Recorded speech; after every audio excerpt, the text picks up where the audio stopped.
Nakatikim ka na ba ng tinola pero hindi manok at hindi rin baboy? Ganyan ang ating iluluto ngayon. Kaya naman simulan na natin. Ihanda lahat ng sangkap. Bawang, sibuyas, luya, sayote o papaya, siling haba, shrimp cubes, patis o asin, malunggay, at ang bida sa ating recipe, ang mackerel. I-half cook ang sayote.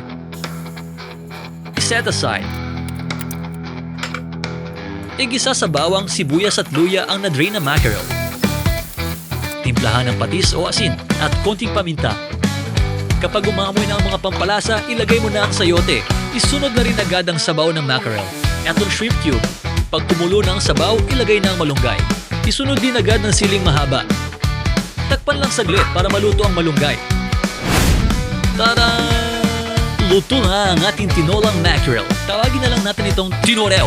Tada!